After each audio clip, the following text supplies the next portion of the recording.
There's a note hidden inside, just like the one found in the butcher's corpse. Someone is passing messages to us through these notes. If we defeat more monsters, we will get a clearer picture of what's happened at Green Lake Campsite. This is the all-time favorite trick of the plotter.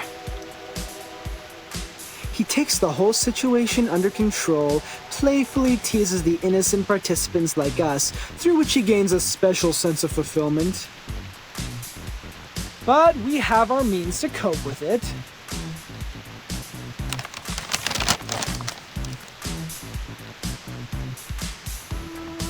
The ring brought us a putrefied ghost bride. Then we got the book, the pillbox, the weird samples. Every item from the attic comes from a monster we just confronted. Touching the forbidden and the misfortune will befall you. We can find stories of this kind in many civilizations. But what if we used to fight back? Not to wait for the monsters, but summon them to us. Exactly! If you want, we can select which ones to summon first. If you carefully look into each of these, you will find that these items have a lot to tell us. If we plan their arrivals and predict their weaknesses in advance, victory will absolutely be ours. A risky strategy, but could be equally beneficial. However we decide to do this, it's always better to take action before our enemy does. Horopedia, how likely is it for you to get their weaknesses right? Almost 100%. If one Horopedia is not enough, we have one more creative Miss Horopedia here as backup. You can't be talking about me. Of course you! You are erudite and experienced in horror movies. Relax! You deserve the title of Horopedia. Does he always vex people like this? Or is he just being annoying here? Mr. Horopedia is not a bad person. He's just a bit unconventional. There's no doubt this is the craziest carnival ever. The delirious fog, the attic filled with curses, the rainy night and the countless monsters. I praise you, my beloved cabin in the woods!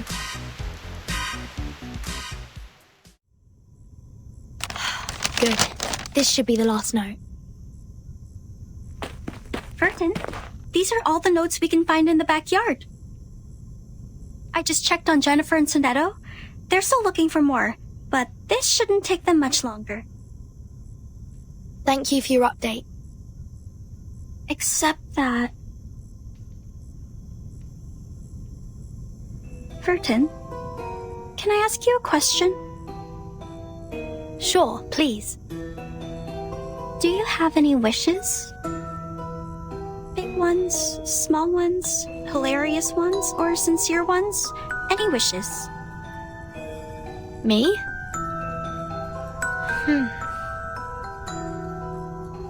I think... I currently don't have any wishes. Not even for the most trivial things? Like candies, a good rest, or a soft bed? My life is good enough without them. You look pretty shocked. Have they all told you what they want? Yes.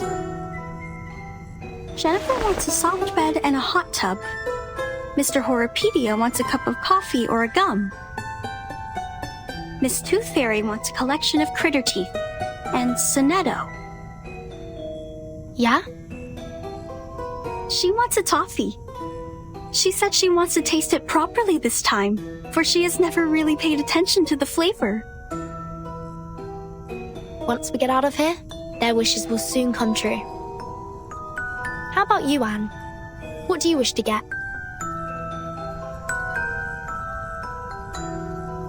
Me.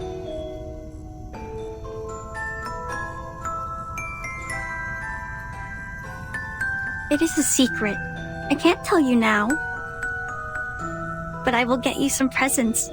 I don't have many friends, and I really like you. Great! Timekeeper and Anne, you're here! We have found every piece of information we can. We can start cross-examining them any minute. I get it. Let's go back. Have you noticed? Noticed what?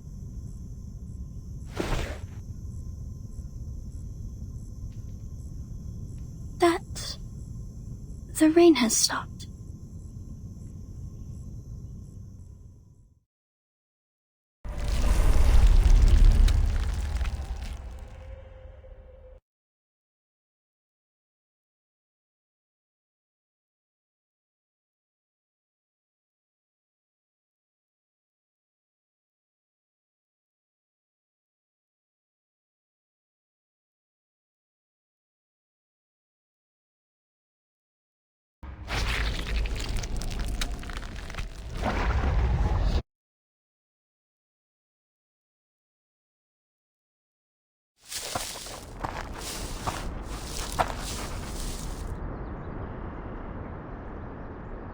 That's right. This is where all the stories are leading to.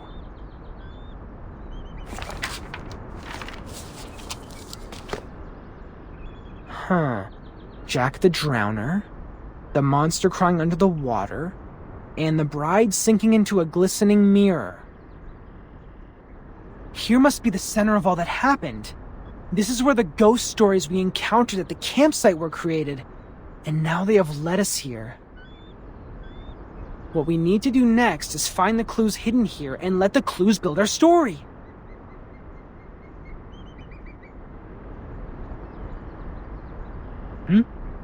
What's wrong, Blondie? When we arrived here, was there...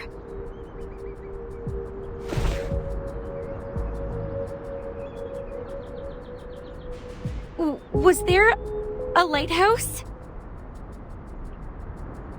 Huh? I think it just showed up out of nowhere, like a ghostly figure appearing behind you. A lighthouse in the lake. Lighthouse. Is the lighthouse in the lake also a classic element in horror stories? Well, not quite. But it can be a good place for horror stories. In the middle of a huge, gloomy lake, a lighthouse stands there like the fang in a monster's mouth. You can't find any place better than this to hide a horrifying secret.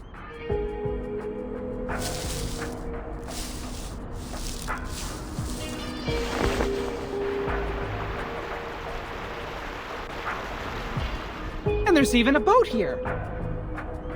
You should know that a campsite horror movie couldn't exist without a little boat. You're just not afraid of being killed, are you?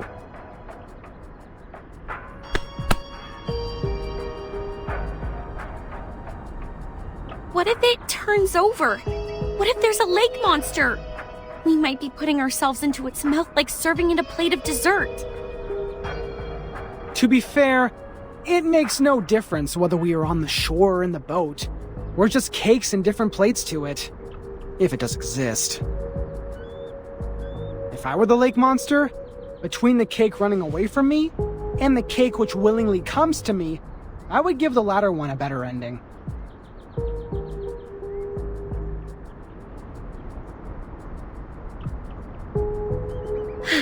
All right. If I have to be eaten like a cake, I prefer to be the cake that has more control over its death. Get into the boat then. Let's head to the lighthouse.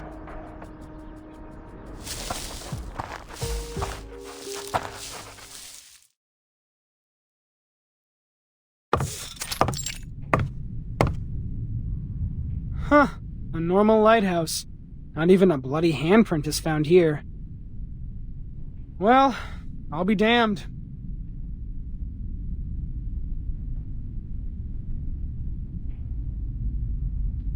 The reality is not as sensational as the stories.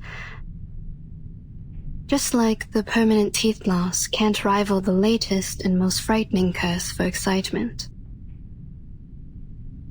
This is not just an ordinary place to me. I've never seen this before. I used to come here every day, reading novels by the lake, but I've never seen a lighthouse here. It just shows up like a ghost, followed by a series of mysterious, horrific events.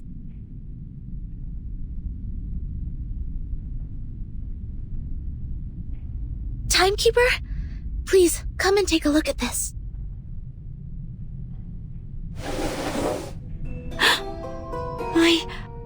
This is... The man behind the scene is much simpler than I thought. Maybe he really is a child. Like those evil kids in the movies. Despite their evil nature, they can only perform their evil deeds through simple means. Are we really going to open it? We'll have to open it, according to the note. I am saying this is obviously a curse. A lighthouse, a strange lake, a fishing net, and a wooden box. Rub it 3 times, blow and unveil it. What comes out of it is definitely not a genie offering us 3 wishes. We have dealt with more curses in the past 2 hours than many people do in their entire life.